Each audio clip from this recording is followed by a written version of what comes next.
आइए दोस्तों, आज आपको एक नई कहानी श्री कृष्ण जी की बारे में धन्य कौन कहानी के महत्व से बताया गया है। इस कहानी के अंदर आपको बहुत कुछ सीखने को मिलेगा। दोस्तों, आप देख रहे हैं दिलीप की वॉइस स्टोरी। इस वीडियो से एक कहानी सुनाते से बताया गया है और हमें कर्म कौन सा करना चाहिए श्री कृष्ण जी द्वारा हमारे द्वारा कलयुग में बताया गया है। अपने को समझें। एक बार भगवान श्री कृष्ण हस्तिनापुर से दुर्योधन के यज्ञ से निवृत्त होकर द्वारका लौटे थे। यदुकुल की लक्ष्मी उस समय ऐन्द्री लक्ष्मी को भी मात कर रही थी।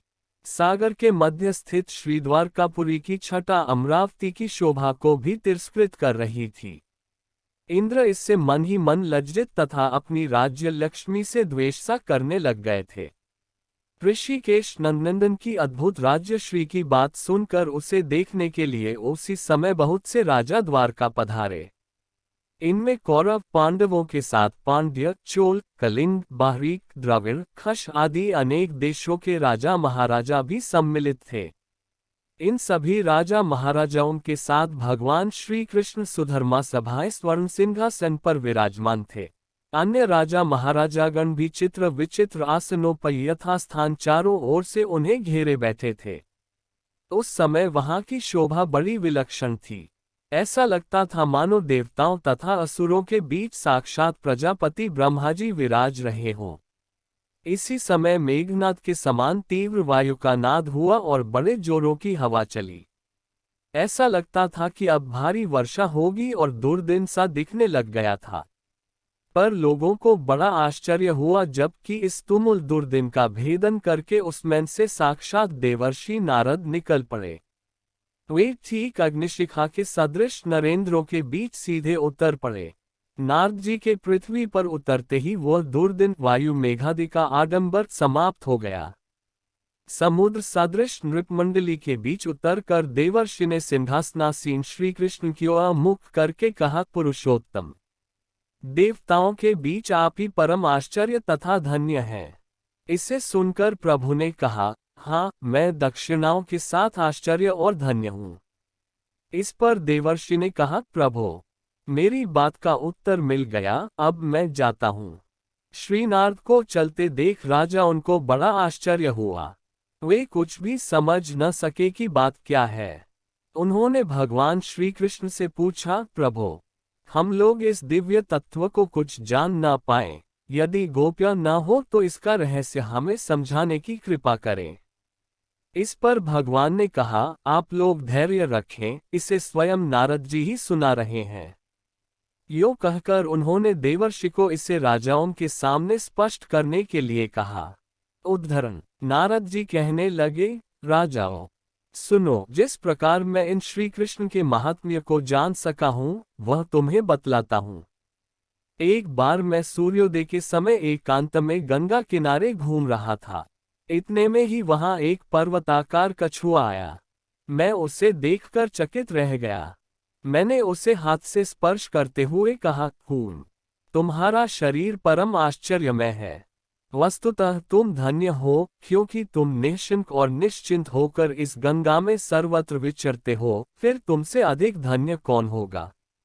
मेरी बात पूरी भी न हो पाई थी कि बिना ही कुछ सोचे वह कछुआ बोल उठा, मुने, भला मुझ में आश्चर्य क्या है तथा प्रभो, मैं धन्य भी कैसे हो सकता हूँ। धन्य तो है ये देवंदी गंगा, जो मुझ जैसे हजारों कछुए तथा मकर, नाकृ, झषादिसा कुल जीवों की आश्रयभूता शरणदायिनी है।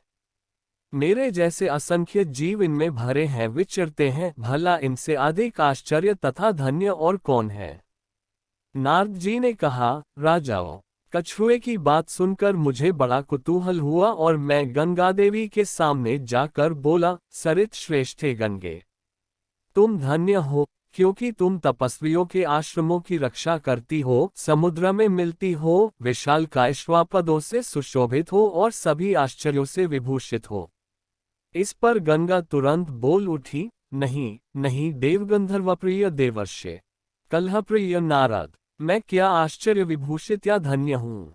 इस लोक में सर्वाश्चर्यकर परम धन्य तो समुद्र ही है, जिसमें मुझ जैसी सैकड़ों बड़ी बड़ी नदियां मिलती हैं।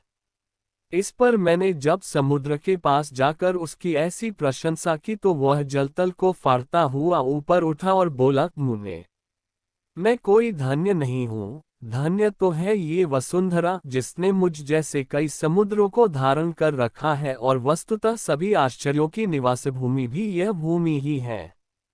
समुद्र के वचनों को सुनकर मैंने पृथ्वी से कहा, देहधारियों की योनि पृथ्वी, तुम धन्य हो, शोभने, तुम समस्त आश्चर्यों की निवास भूमि हो। इस पर वसुंधरा चमक उठी और बड़ी तेजी से बोल गई, अरे संग्राम कलह प्रिय नारद, मैं धन्य वन्य कुछ नहीं हूँ, धन्य तो है ये पर्वत जो मुझे भी धारण करने के कारण भूधर कहे जाते हैं, और सभी प्रकार के आश्चर्यों के निवास स्थल भी ये ही है।